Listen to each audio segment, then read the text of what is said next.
Ya estamos, bueno, en horario, vamos a empezar. ¿Alguna duda que quieran compartirnos a ver el tema?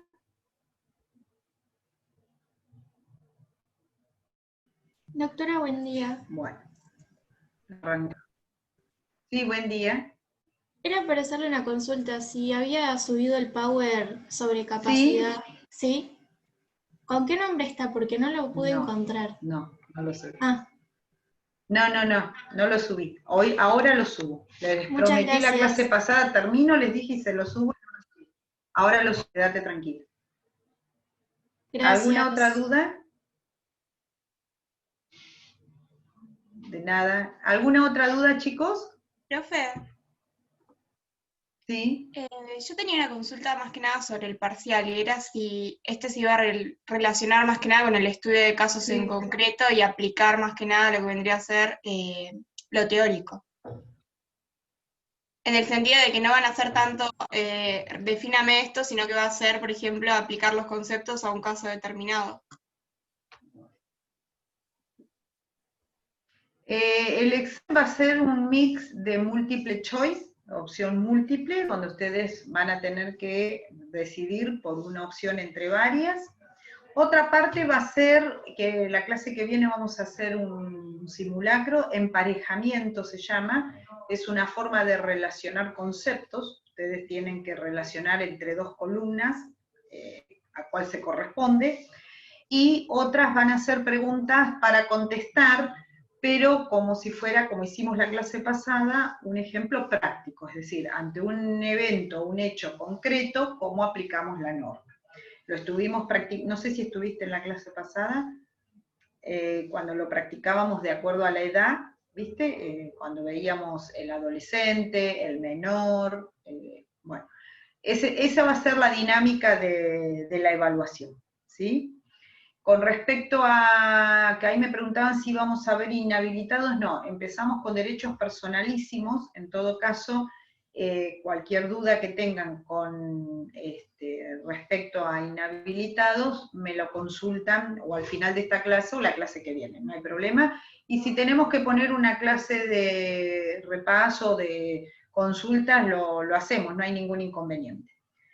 Con respecto a la otra pregunta que me están haciendo ahí, ¿hasta qué unidad ingresa? Bueno, en principio es hasta la unidad 16, pero si no llegamos, por supuesto, solo a los temas dados en clase. Bueno, vamos a dar comienzo entonces. ¿Alguna otra pregunta que quieran hacer antes de comenzar?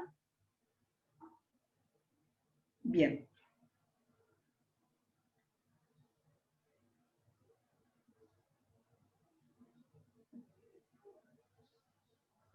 No sé de qué clase me dicen ahí en el cronograma que el día viernes hay clases, no sé, ¿será una clase de repaso? Bueno, no se hagan problema, lo vamos viendo. Por ahora tienen hoy las preguntas, las cantidades todavía no están, pueden ser, el examen va a ser con preguntas y la aprobación va a ser por porcentual, ¿sí? Entre un 60 y un 70%, eso ya se les va a confirmar. Entonces, si fueran 30 ítems, ustedes y tuvieran que aprobar el 70%, tienen que tener 21 ítems. Bueno, ya igual todo lo que van a ser, digamos, las características del examen, con tiempo se les va a notificar en el campus, así que eso quédense tranquilos. Arrancamos entonces con la clase. Vamos entonces con derechos personalísimos, unidad 13. Si alguno me puede decir si lo puede ver bien, por favor. Sí, se ve bien. Bien. ¿Sí? ¿Se ve bien? Bueno, perfecto. Entonces, yo voy a anular mi cámara para no perder conectividad. Cualquier duda me lo consulta. Bien. Esto de los derechos personalísimos, ¿a qué se refiere? ¿De qué estamos hablando cuando hablamos de derechos personalísimos? Una de las novedades que tuvimos nosotros en este código, en el código que ustedes tienen vigente y con el que nos estamos guiando en cada clase, ténganlo a mano porque vamos a leer varios artículos, Una de las novedades entonces fue la regulación ordenada de los derechos personalísimos. Ustedes dicen, y antes de este código no se hablaba, no se contemplaban los derechos personalísimos, cuando en realidad uno siente, y es así, que son los derechos más profundos y más radicales de cada persona humana. Sí, no estaban fuera del esquema de lo que contempló Vélez Sarsfield, no eran derechos que estaban ajenos a los derechos que estaban contenidos en esta parte general del derecho civil. Pero, ¿qué pasaba? De la visión que conocía Vélez Sarsfield sobre estos derechos. Él decía que en la nota, del artículo 2312, vieron que yo les comenté a ustedes que el código anterior era muy explicativo, y estas explicaciones las tenían en las notas, es decir, debajo del articulado, en varios casos teníamos una explicación, una referencia en las notas. Eran prácticamente pedagógicas, eran como si tuviéramos la doctrina, el manual, la explicación en cada artículo, y con eso uno podía llegar a deducir cuál fue el espíritu que tuvo el legislador y, en este caso, el diseñador Vélez Sarsfield al describir cada artículo. Por ejemplo, en el artículo 2312, claramente explicaba, hay derechos, y los más importantes, que no son bienes, tales como ciertos derechos que tienen su origen en la existencia del individuo mismo al que pertenecen, como la libertad, el honor, el cuerpo de la persona, la patria potestad, etc. Entonces, no era ajeno de que había derechos, ¿sí?, que eran fuera de la materialidad. Cuando nosotros veíamos bienes, por ejemplo, perfecto, eran derechos que teníamos sobre las cosas, y teníamos todo el ordenamiento de qué manera lo iba a proteger, o cuáles eran los derechos y las obligaciones respecto a esa relación con los bienes. Pero, ¿qué sucede con este tipo de derechos que corresponden, ¿sí?, a derechos, digamos, en la esfera íntima de la persona humana, y que no son cosas ni son bienes? Estos derechos personales, que no son exteriores, sino interiores de la persona, son los que conocemos como derechos personalísimos. Bien, ¿cómo vamos a por lo menos dar un pantallazo de la incorporación de esta dimensión en la normativa actual?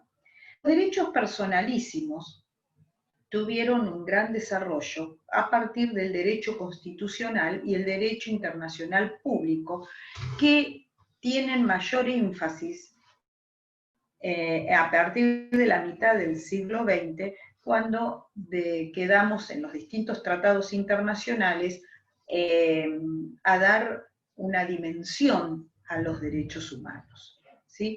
Entonces, un aporte que tiene a partir de la Primera y Segunda Guerra Mundial en el reconocimiento de estos derechos intangibles, inviolables, supremos, fue lo que también aportó la técnica y la ciencia en sus desafíos. Por ejemplo, las posibilidades actuales de injerencia sobre el cuerpo humano a través de los trasplantes de órganos, los tratamientos médicos, la manipulación genética, la intervención externa en la reproducción humana, la intromisión en la esfera de la privacidad a través de los medios de comunicación masiva, la informática, internet, medios de registro de la imagen, de la voz humana, el almacenamiento de datos. Todo esto tiene un impacto decisivo, importantísimo, en lo que es esta faz o esa esfera interior de la persona humana. Esta protección se vio empujada en un lapso de tiempo muy corto a que tuviera decididamente un impacto tanto en los tratados internacionales, en las convenciones internacionales, como en los derechos internos. En nosotros, en nuestro derecho interno en la República Argentina, vamos a tener un impacto importantísimo en la reforma de la Constitución del año 94. También vamos a tener autores y juristas latinoamericanos. Yo voy a hacer referencia especialmente a Cesarego, que es un jurista peruano, que tuvo, digamos, las palabras justas para definir estos derechos personalísimos y la necesidad de su incorporación en los derechos más intangibles del hombre. Todo este movimiento se lo denominó constitucionalización del derecho privado o constitucionalización de los derechos personalísimos, ¿sí? Entonces, estos derechos personalísimos no solamente impactaron primero, como dijimos, en las convenciones internacionales, luego en la Constitución Nacional de nuestro país, sino que también en los anteproyectos de reforma del Código Civil y Comercial. Tenemos uno de los anteproyectos más cercanos e importantes, el del año 1998. En este anteproyecto claramente había una intención de incorporar la constitucionalización de los derechos personalísimos. En los fundamentos de ese anteproyecto claramente se establece que se toma en cuenta los tratados internacionales en general, especialmente los tratados de derechos humanos y los derechos reconocidos en todo el bloque de constitucionalidad. En ese aspecto se innova profundamente al receptar la constitucionalización del derecho privado y se establece una comunidad de principios entre la Constitución, el derecho público y el derecho privado, ampliamente reclamada por la mayoría de la doctrina, tanto en la República Argentina como en la doctrina de todo Latinoamérica. Estos derechos y actos personalísimos se establecieron en el capítulo de la parte general del derecho civil, o civil parte general, que es la materia que a nosotros nos abarca, y especialmente lo incorporamos dentro de los derechos de la persona humana. Si ustedes analizan cómo venimos enlazando todas las temáticas hasta ahora, vamos a ver que a partir del artículo 19, que tenemos el comienzo de la existencia de la persona humana, fuimos pasando por los distintos aspectos de la persona humana y ahora analizamos estos derechos personalísimos que van a abarcar todas las dimensiones de lo que hemos analizado hasta acá. ¿Cómo conectamos estos artículos que ahora vamos a ver a continuación con estos tratados internacionales? Muchos de ellos ya los hemos analizado, tanto cuando vimos la capacidad de la persona en la dimensión de menores de edad y cómo traíamos nosotros permanentemente en el análisis la Convención Internacional sobre los Derechos del Niño, Niña y Adolescente, vimos los derechos del paciente, los derechos de la incapacidad. Entonces, todos esos derechos inalienables, inviolables, expresamente reservados a la protección de la persona humana, ahora lo vamos a ver en los artículos del Código Civil en los que expresamente se protegen esos derechos. Vamos a arrancar entonces con alguno de ellos. Por ejemplo, vamos a comenzar a cuáles fueron los antecedentes. Bien, primero el derecho a la vida, ¿no es cierto? Este derecho a la vida lo vamos a vincular con los temas que hemos visto, con comienzo de la existencia de la persona humana. Ahí ustedes analizaron no solamente tratados internacionales, sino que también vimos jurisprudencia de la Corte Interamericana de Derechos Humanos, cuando veíamos el caso Ardavia Murillo. Bien, entonces, derecho a la vida es un derecho de asiento en la Constitución Nacional, el artículo 33, y por supuesto en el Código Civil. Vamos ahora a la inviolabilidad de la persona humana. Y esto lo vamos a ver en todos sus aspectos, en todo el conjunto de en qué o a qué llamamos inviolabilidad de la persona humana. Ahora, si alguien quiere ofrecerse, lo lee, y si no, elijo a alguien yo.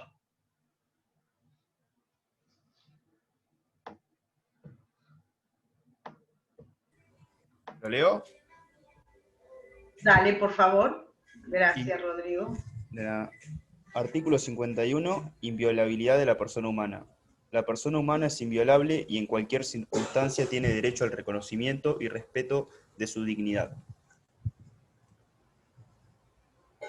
Perfecto.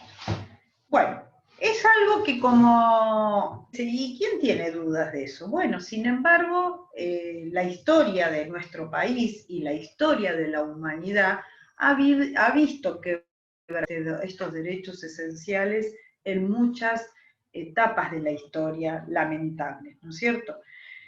Vamos a arrancar con esta inviolabilidad. ¿Con qué lo conecto? Si quieren, vayan haciendo como una especie de cuadro para poder tener las conexiones, puedes ver cómo articulamos todos estos principios. Primero, la igualdad es esencial en la dignidad de toda persona humana.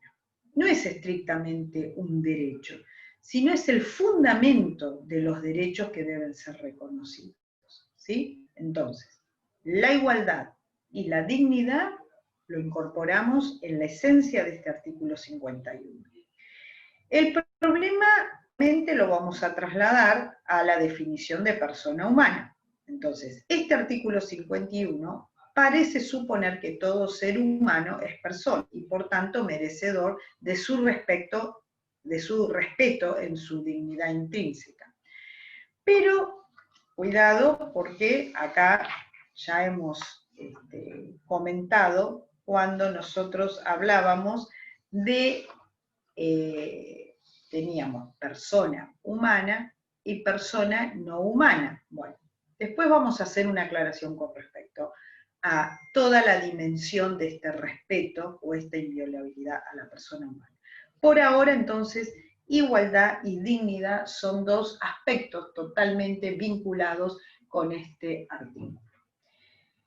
¿Con qué más vamos a vincular este artículo 51? Lo vamos a vincular con la integridad física y la integridad espiritual, como si fueran dos dimensiones. Volvemos a repetir. Artículo 51, inviolabilidad de la persona humana. Entonces, la mayoría de la doctrina considera la dignidad como el eje de todos estos derechos humanos. ¿Bien? Ahora, estos derechos los vamos a dividir, los vamos a bifurcar en dos protecciones: la integridad física y la integridad espiritual.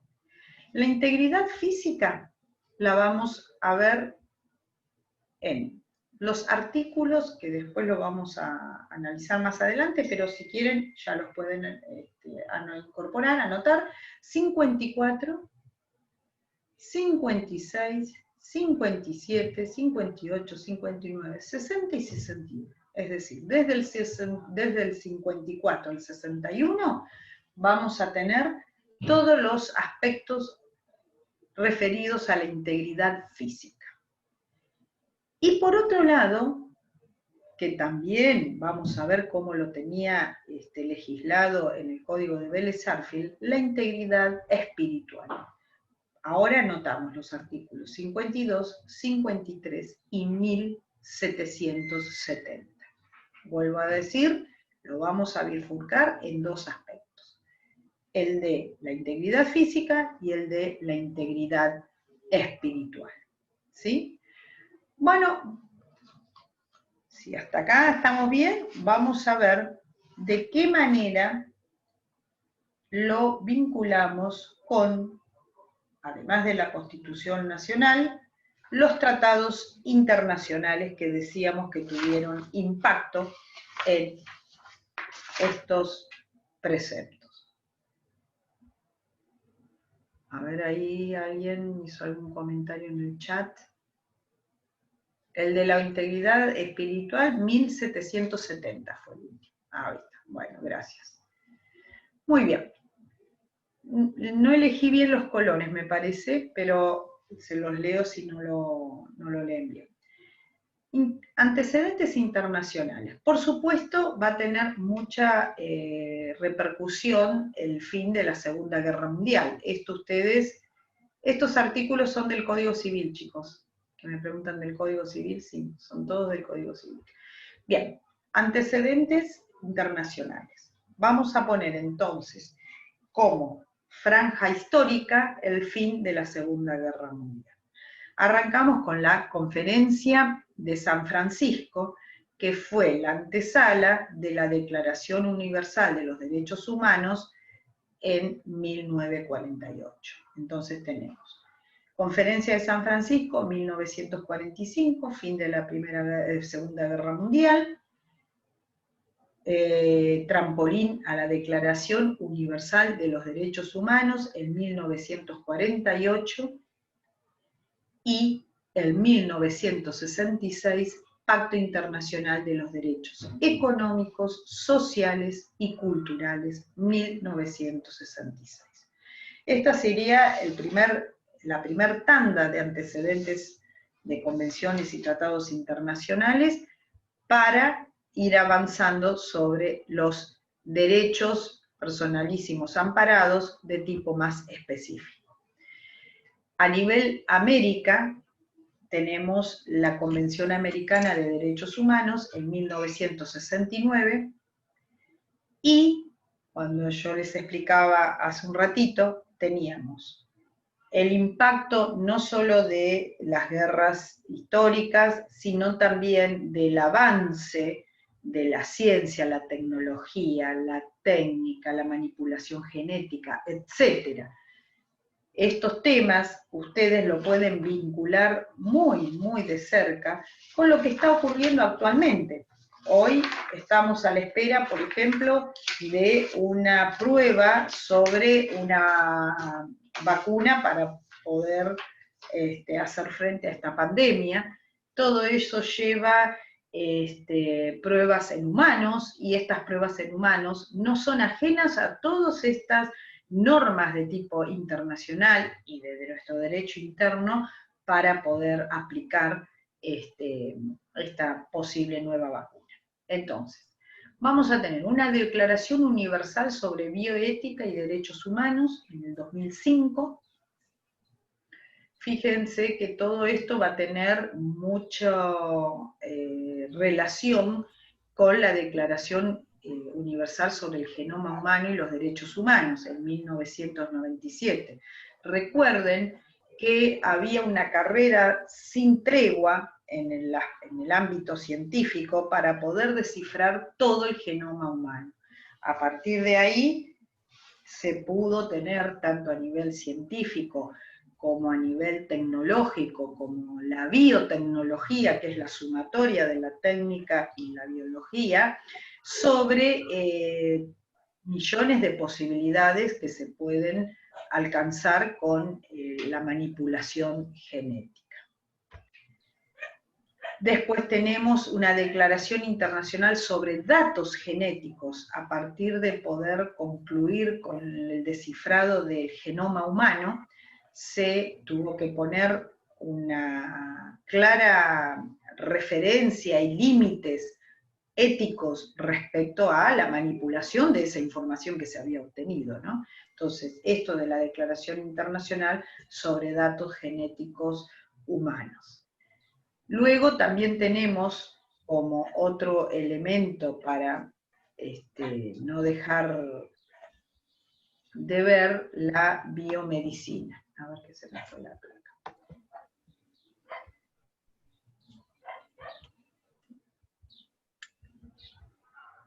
Bien.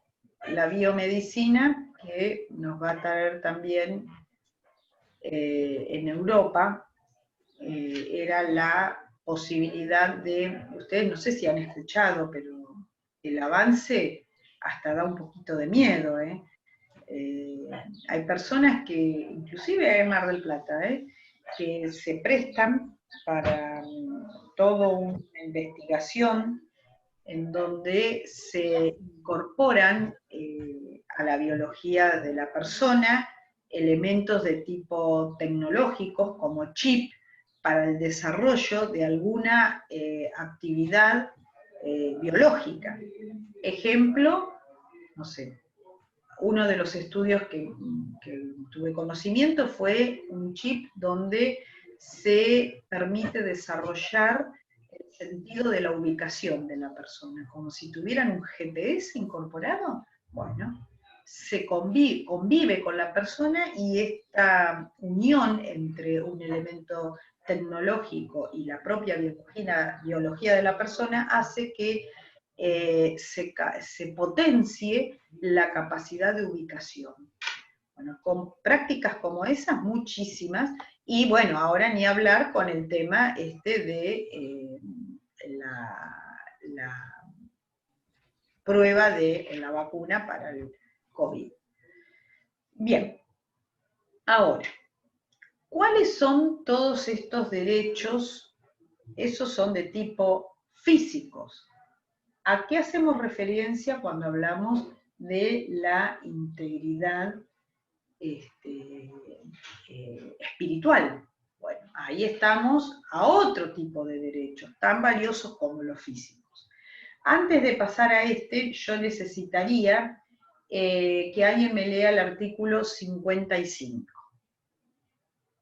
¿Elijo a alguien o se ofrece a alguien? No, profe, lo leo yo. Dale. Artículo Gracias. 55. Disposición de los derechos personalísimos.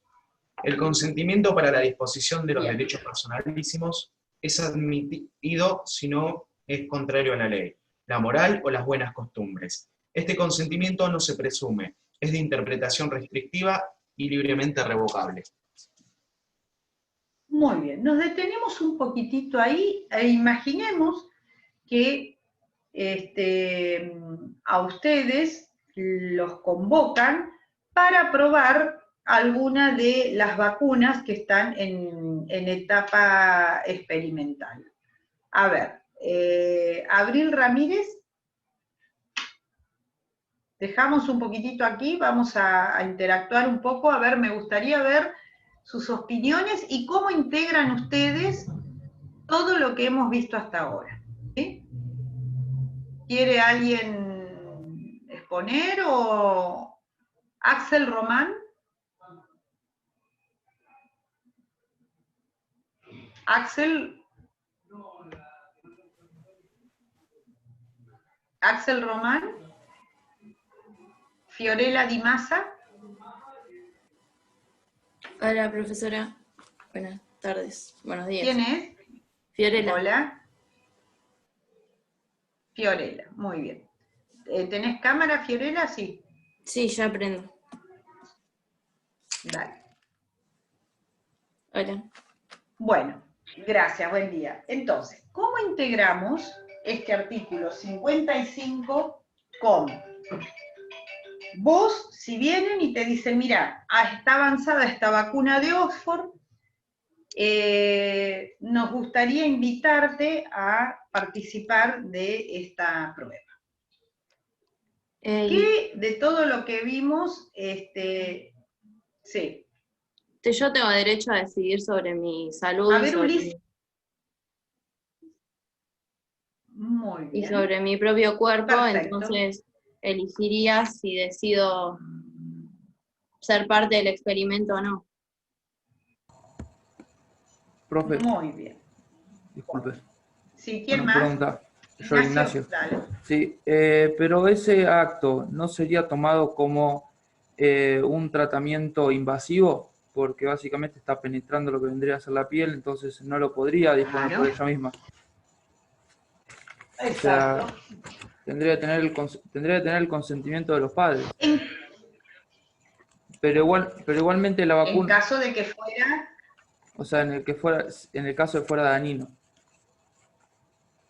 Claro, O sea, pero cuando uno hace caso de que fuese menor. investigaciones, perdón, por Menor. ejemplo, cuando uno hace Pero- esas investigaciones, tiene que explicar, cuando el médico dice qué vacuna va a ser, qué dosis va a ser, por qué se está haciendo este tratamiento, cuáles son los posibles efectos secundarios, por qué se invade tu cuerpo, explica, hay una redacción, una norma bien explicada de lo que se va a hacer, por más que sea invasiva.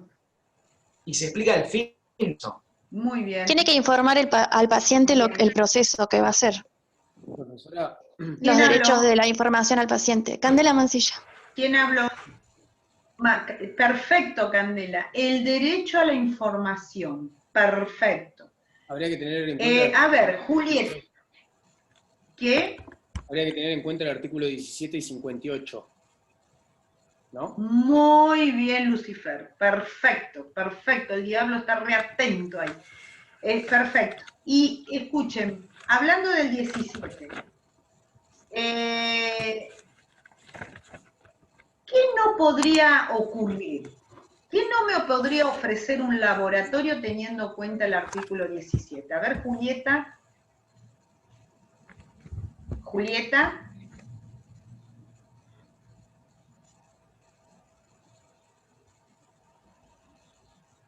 Melina. Apenino.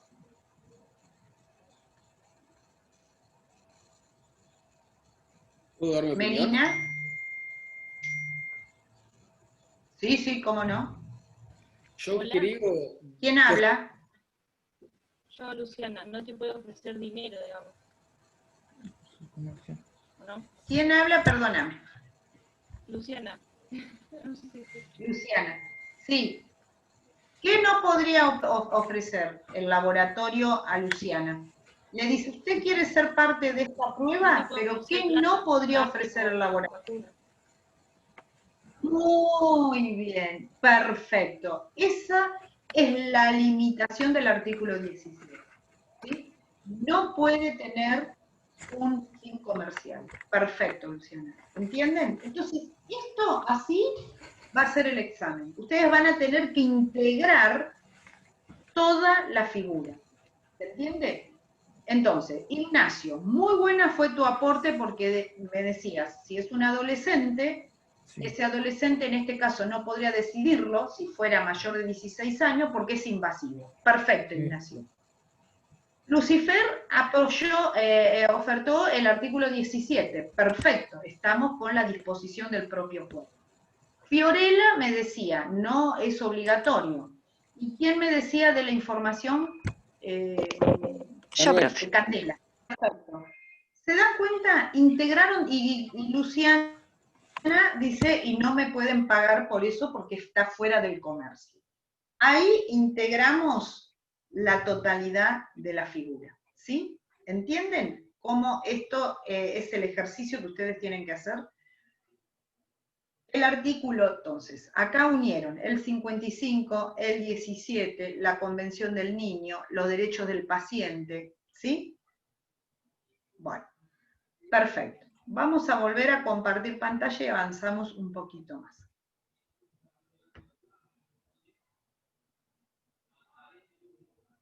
Bien.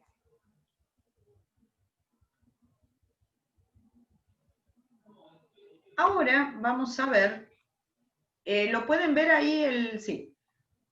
La imagen. Sí, se ve. Perfecto. Bueno, entonces ahí está.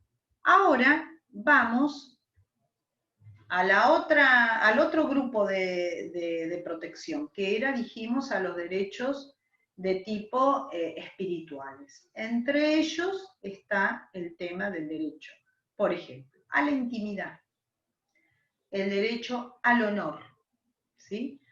Acá también tenemos un montón de impactos de distintas circunstancias que rodean a la persona humana. Así como decíamos, la biotecnología, la genética, etcétera, en el derecho a la intimidad, por ejemplo, el tema de la comunicación masiva, de Internet, de la globalización en la comunicación, de las redes sociales, etc.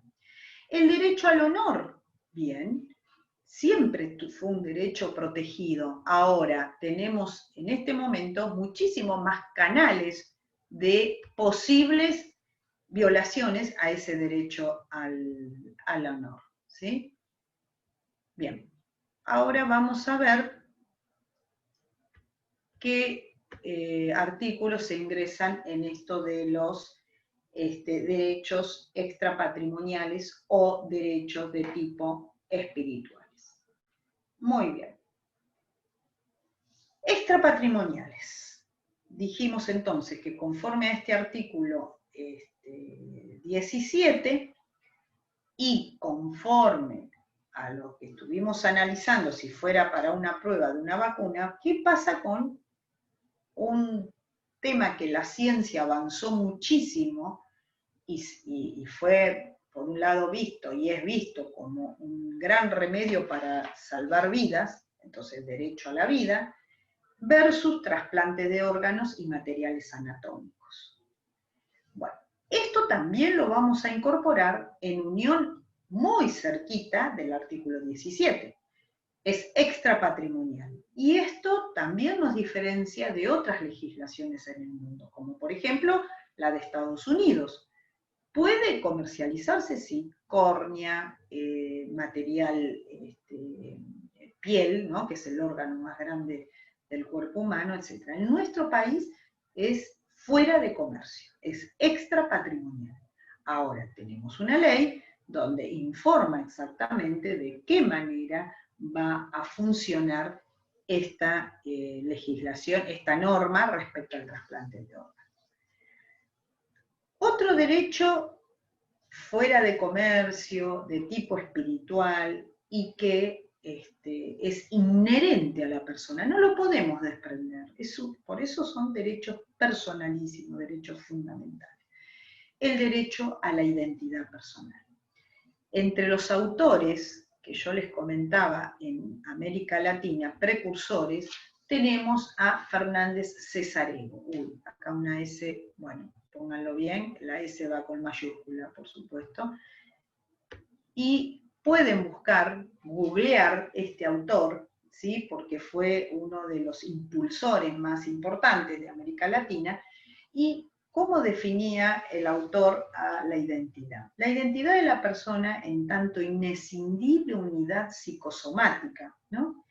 Ese nombre identifica a esa persona, presupone, dice, un complejo de elementos, porque no es solo el nombre, es todo lo que detrás de ese nombre tenemos respecto a esa persona. Un patrimonio, un nombre, una imagen, un cuerpo, etcétera, etcétera, ¿no? Es un complejo de elementos, una multiplicidad de aspectos esencialmente vinculados entre sí. Yo, a partir de la identidad de una persona, puedo deducir si hubo una violación al honor de esa persona, a la identidad, a la imagen, etc. Entonces, Fernández Cesarego, para que ustedes también incorporen algunos autores que han sido, digamos, hito en algunas temáticas. Entonces, en esto es muy importante. ¿Qué artículo del Código Civil y Comercial nos traen soluciones o respuestas cuando algunos de estos derechos son violados? Necesito un voluntario para que lea el artículo 52. Los medios de reparación. ¿Qué pasa cuando se quebranta o se abusa o se viola alguno de estos derechos personalísimos? Si quiere la ¿Algún... Dale, gracias. Artículo 52. Afectaciones a la dignidad. La persona humana lesionada en su intimidad personal o familiar, honra, reputación, imagen o identidad, o que de cualquier modo resulte menoscabada en su dignidad personal, puede reclamar la prevención y reparación de los daños sufridos conforme a lo dispuesto en el libro 3, título 5, capítulo 1.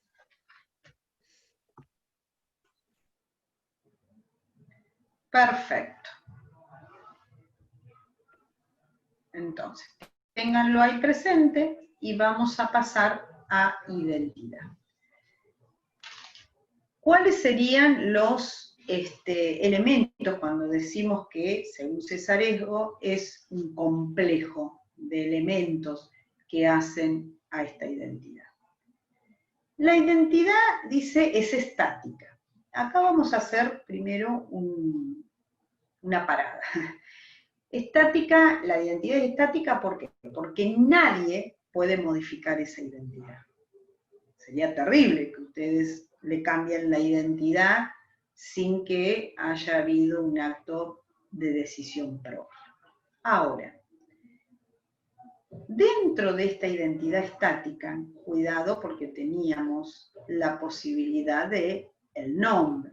Recuerdan que, hacen un pequeño paréntesis, está la posibilidad de modificar el nombre a instancia de la propia persona cuando percibe de que no existe una correlación entre su persona y ese nombre. Entonces, la identidad es estática en cuanto nadie puede modificarla.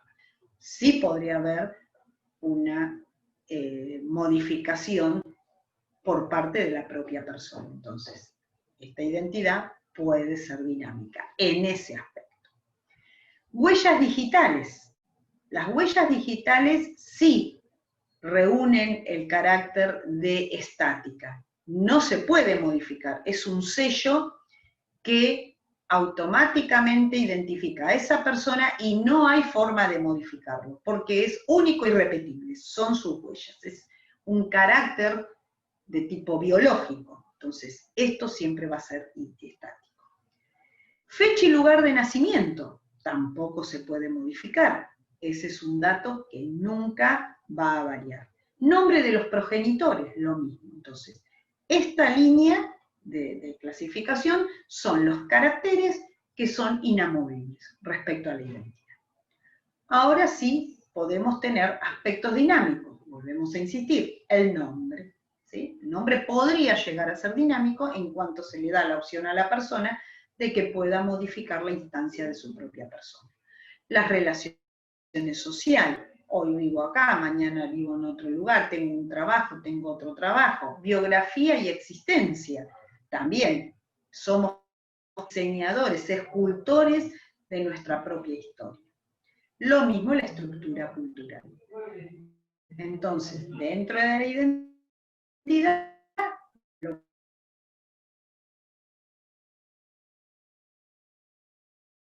No se escucha, profe. Pensé, me había quedado yo sin internet. tenemos, No se escucha, profe. ¿cómo? No se le escuchó lo último que dijo, profesora. Que tengan en cuenta este diagrama de cuáles serían características de la identidad de tipo estática y cuáles serían caracteres de tipo dinámico. ¿Alguna duda con esto? Porque puede haber preguntas relacionadas con cómo clasificaría usted respecto a la identidad, por ejemplo, un cambio de club en el cual juega fútbol. Ustedes ahí, ¿dónde lo ubicarían? Alguien que me responda. ¿Quieren La un caballero? dinámica. Muy bien, perfecto. ¿Entienden? ¿Sí? Bien. Profe, Pasamos. a mí me quedó una duda Sí. sobre el tema. En la parte Sí. de estática, o sea, no sé si es una duda, pero no sé si se iría aplicando. En el caso, por ejemplo, que una persona se queme las huellas digitales, ya no sería del todo considerado estático porque podría cambiar y volverse dinámico. Y en el caso, por ejemplo, que los progenitores... No. No, porque las huellas digitales vuelven al mismo estado. Se cuando regeneran. se queman, se regeneran. Exactamente. Excepto que las quemes con Siempre, ácido. siempre. Y suponiendo, por ejemplo, el caso del nombre de los progenitores que, por ejemplo, lo consideran ofensivo y por algún motivo lo cambian, esto también podría ser dinámico. Si No, pero lo que se va a cambiar, no, pero la persona no le va a cambiar el nombre a sus padres, se va a cambiar su propio nombre. Bien. Igual, Bien. profesora, el profesor ayer explicó que el cambio de nombre es irrenunciable. Claro, pero el nombre completo. El cambio no sé, de nombre es con apellido. irrenunciable, por eso es estático. Claro, y estable. Sí, pero por eso se los puse como dinámico. Es irrenunciable, nadie te puede obligar a que no puedas cambiar tu nombre. Es al revés eso como funciona. El principio es que tenés la libertad de poder cambiarlo de acuerdo a cómo te... Eso es dinámico, ¿sí? Bien. A ver, que se me fue los... Bueno. Vamos ahora a artículos, por ejemplo, en estos derechos que son estáticos y otros dinámicos. El domicilio también, ustedes lo han visto, domicilio es inviolable, como la correspondencia, como los papeles privados. Estos son artículos de la Constitución Nacional, ¿sí? Que tienen obviamente bajada a el Código Civil y Comercial. Bien, ¿qué ocurre acá con o sea, imaginen que esto viene y es tanta la dinámica de acuerdo al avance de la tecnología y de todo lo que sería la informática, que esto se hace extensivo, por supuesto, a la inviolabilidad de los datos que manejamos en las redes, ¿sí? Ahora, este sí que es un tema complejo, chicos, ¿eh? ¿Hasta qué punto nosotros podemos decir que no hay ningún tipo de intromisión en nuestros datos que circulan por las redes? ¿Cómo podemos animarnos a eso, a decirlo, o a imaginarnos de que no va a haber nunca una posibilidad? Exacto, exacto. Entonces ustedes me preguntarán, ¿y entonces se protege o no se protege? Sí se protege. Y vale este mismo principio de protección. Ahora, eso lo vamos a poder saber únicamente. Antes, imagínense, si alguien me violó la correspondencia epistolar, yo veía el sobre adulterado, el sobre cortado, el sobre roto. Ahora, hasta que yo no tengo una visualización concreta de que fueron violados mis datos o mi información, no lo puedo conocer. Se complica. Bien. A ver, Brisa me levantó la mano, ¿quería decir algo más? Sí, profe, es que en la imagen anterior del Power, en el artículo 19, yo tengo que es el comienzo de existencia, que dice que la existencia de la persona humana comienza con la concepción. Eso era de ahí... ¿Qué? Ah, de la Constitución.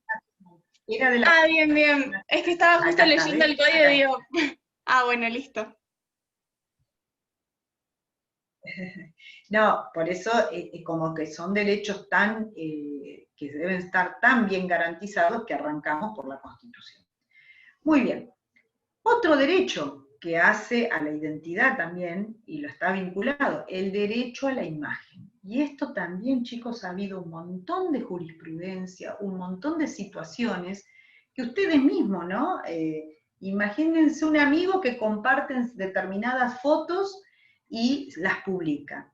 ¿Hasta qué punto impactó sobre el derecho que ustedes tienen a su intimidad, a su imagen? ¿Qué ocurre? Es tan fuerte el tema del derecho a la imagen que hasta inclusive está legislado qué ocurre con esa imagen luego de fallecida la persona. Necesito un voluntario para este artículo 53. Yo lo leo. ¿Quién es? Artículo María Sol Fernández.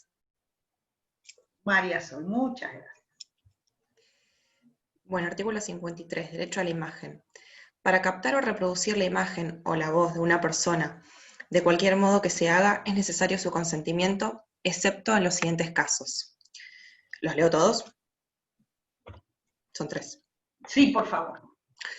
Que la persona participe en actos públicos, que exista un interés científico, cultural o educacional prioritario y se tomen las precauciones suficientes para evitar un daño innecesario, o que se trate del ejercicio regular del derecho de informar sobre acontecimientos de interés general.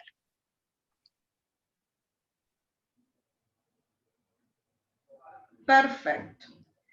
Y aún así,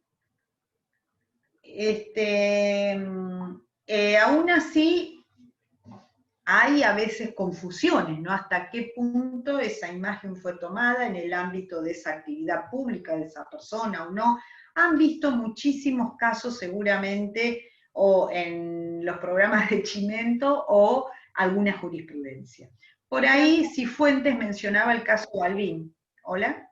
Ay, justamente iba a mencionar como para agregar el caso Balbín, que era un reportero muy famoso Dale, y en su caso de dale. muerte, un periodista se introdujo en su casa y le tomó una foto. Y en ese caso se interpuso el derecho a la privada por sobre el derecho a la imagen. Iba a mencionar justo eso. Perfecto.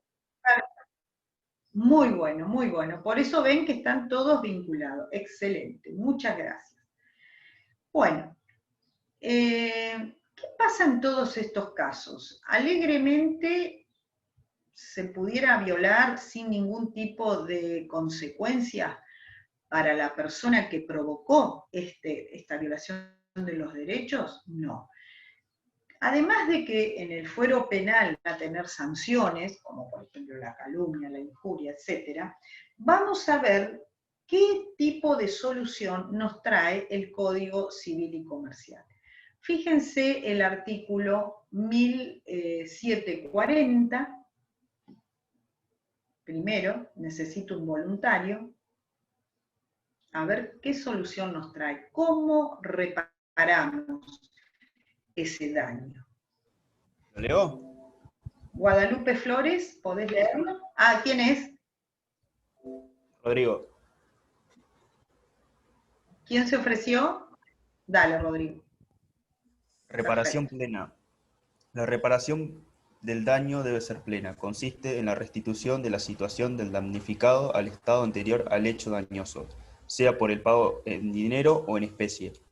La víctima puede optar por el reintegro específico, excepto que sea parcial o totalmente imposible, excesivamente oneroso o abusivo, en cuyo caso se debe fijar en dinero.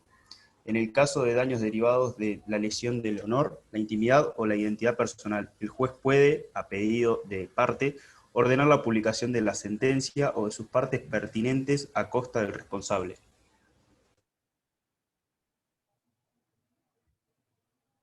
Perfecto. Fíjense que vamos a poner al ejemplo, un derecho al honor.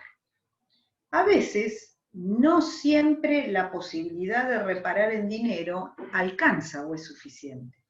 A veces la persona necesita otro tipo de reparación, ¿no? Ya entramos en otro concepto bien jurídico, que es de qué manera el responsable afronta el daño que ha causado. Y entonces hablamos de la reparación prevista en el artículo 1740. Esta reparación, fíjese que la víctima puede optar por el reintegro específico, a no ser que sea imposible o muy oneroso, en ese caso se fija en dinero, pero cuando los daños son derivados de la lesión del honor, la intimidad, el juez puede, a pedido de parte, ordenar la publicación de la sentencia o las partes pertinentes o una retractación pública de parte de quien ha provocado el daño, ¿sí? Este es un artículo que hay que leerlo con mucha tranquilidad, ir discriminando las distintas situaciones que se pueden dar. Y vuelvo a insistir, ¿qué es lo más importante? A priori, bueno, que se abren dos posibilidades de reparación, en dinero o en especie, ¿sí? Y cuando decimos que puede ser en especie, en esa especie puede entrar un mundo de posibilidades. La persona que haga el reclamo pertinente va a ser quien va a elegir cuál es la opción que más la compensa en ese daño injustificado que ha recibido, ¿sí? Entonces, por ahora lo que a mí me gustaría que les quede de este tipo de sanciones es que pueden ser de dos maneras posibles, o en dinero o en especie, y en especie todas las posibilidades que existan. Vamos ahora a... Ven que acá en el Power yo les dejé en blanco varios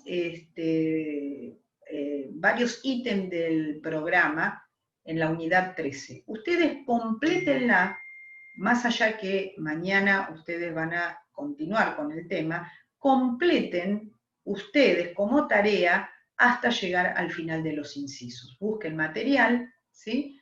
Y van a ver ustedes que van a encontrar en la mayoría de los casos, inclusive jurisprudencia, que estaría bueno que al menos la podamos comentar el martes que viene, o en alguna clase de repaso. Bueno, hasta acá entonces vemos los derechos personalísimos. Me gustaría escuchar alguna duda que tengan. Yo tengo una pregunta. ¿Qué pasó con el trabajo de Sí. Corea del Norte? Y cuando vos quieras, lo escuchamos. ¿Lo tenés? Sí, para que lo abro. Yo busqué los derechos de los niños. Te pongo para compartir. ¿Qué hiciste? ¿Un power?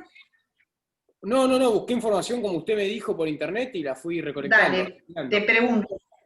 Si quieres se la leo. Bueno, dale. La vas a leer entonces. Sí. Dale. Un segundo, que me anda medio trabado. Muy bien. Dice que es difícil obtener información acerca de Corea del Norte, que se intentó apoyar a fuentes confiables, porque bueno, la información mucho no sale del país, digamos, debido a que por más que se llame Partido Republicano de Corea del Norte, perdón, Partido Demócrata de Corea del Norte, sigue siendo una dictadura. Por lo tanto, todo tipo de información que haya es a través de dobles agentes o de periodistas infiltrados, que es casi imposible. Dice que a partir de información que se dispone, se concluye de que no está asegurada ningún tipo de protección contra los niños en Corea del Norte y que los derechos son violados regularmente día tras día. Si querés sacar un poco de estadísticas de la cantidad de niños que hay, la esperanza de vida, la mortalidad, bueno, la pobreza, obviamente, que alrededor del 40% de la población coreana vive debajo de la línea de pobreza, a no ser que uno, bueno, trabaje en un puesto militar para el Estado.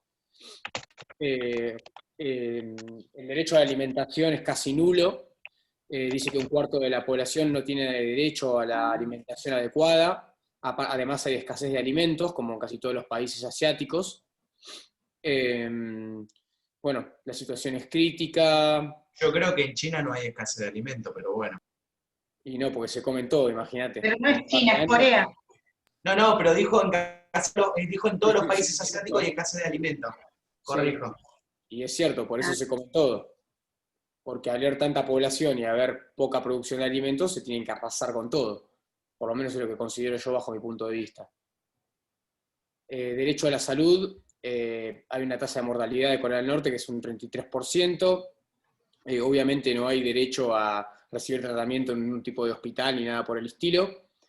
Después, cuando uno comete un delito, el delito se transfiere ascendiente y descendiente a 2 generaciones hacia arriba y 2 generaciones hacia abajo. O sea, hacia los hijos y a los nietos, y hacia los padres y sus abuelos. Todos van a un campo de concentración. Libertad de expresión es nula directamente, y no está penado con la muerte hacer cualquier tipo de broma hacia Kim Jong-un. Y bueno, nada, si quieres sigo porque sacó un montón de información. ¿La educación les está garantizada? De educación está bien, muy bien. ¿Y la educación les está garantizada? Sí, hay educación, pero no es garantizada.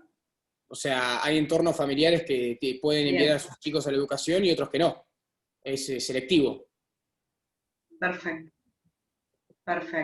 Perfecto. Excelente. ¿Te animás a hacer un mini resumen con eso para que lo subamos a la plataforma? ¿En Word? Sí.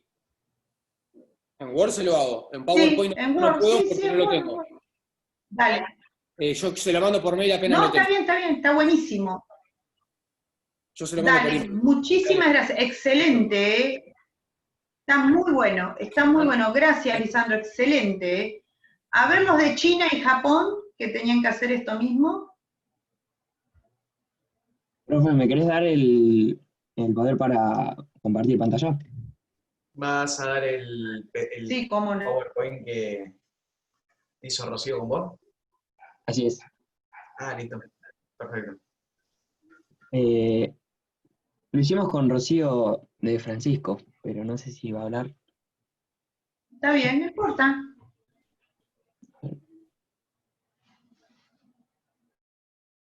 Para que no puedo ponerlo. Tenés que tenerlo abierto ya en tu escritorio, ¿viste? Sí, ahí se ve. ¿Sí? ¡Ay, qué lindo! Me encanta. Para que quiero poner que... ¿Cómo se pone para que empiece? Ahí está, ¿Pero no lo querés ir pasando vos? ahí está. Ahí está. Bueno, primero pusimos esta imagen un poco graciosa. Pusimos respecto de lo laboral, hasta los 14 años se considera que son niños, de los 15 a los 24 es la edad laboral temprana, de los 25 a los 54 es la edad laboral máxima, y bueno, de 55 a 64 edad laboral madura, y de 65 para arriba serían mayores de edad avanzada. Después pusimos capacidad de la persona física y juntamos algunos artículos. Bien. Y acá pusimos más o menos la respuesta que Mira. vos habías preguntado, que era Sí. la mayoría de edad y la capacidad de los menores de 18 años. Muy bueno, muy bueno. Y algo que me pareció curioso era lo de la capacidad del mayor de 16 años y menor de 18, cuya principal fuente de ingresos sea su propio trabajo, se considera como una emancipación. O sea, esa persona tiene plena capacidad civil. Muy bueno. Muy bueno. Y bueno, la mayoría de edades a los 18 años. Muy bien. Y hacen otra distinción en los 10 también, ahí veo, ¿no? Claro, sí. Tiene capacidad civil limitada, si bien podrá participar en aquellos actos civiles apropiados a su edad de intelecto. Para los demás actos civiles requerirá el concurso de la persona encargada de su guarda o tutela. Y el menor de 10 años no tiene capacidad de obrar y estará representado en los actos civiles por la persona encargada de su guarda o tutela. Perfecto, perfecto. Muy bueno, ¿eh? La verdad que sacaron lo más importante y está bueno porque en el comparativo, a diferencia de lo que recién habló Lisandro, es como un poco más ayornado a los estándares internacionales. Excelente. ¿Esto me lo podés enviar o lo puedo para subir al campus también? Dale, dale. Ahora lo paso en Word y te lo paso. No, en Word no, déjamelo en el Power. Bueno, dale, dale. Muy bien. Bueno, muchísimas gracias, Excel, muy bien. Bueno, nos vemos el martes que viene, que es 13, martes 13, ¿no? Qué lindo día para el examen, profe. Qué lindo día. Bueno, vamos a hacer una cosa. ¿Cuándo tenemos clase de repaso? Hoy das las tutorías, profe, o no, también. Perdóname. 18 horas. Dijeron que ¿A iba a qué haber hora?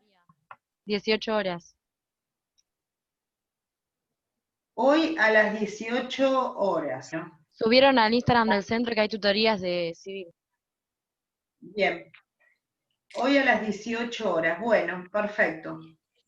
Anote la cantidad de preguntas que ustedes tengan pendientes para aprovechar el ratito y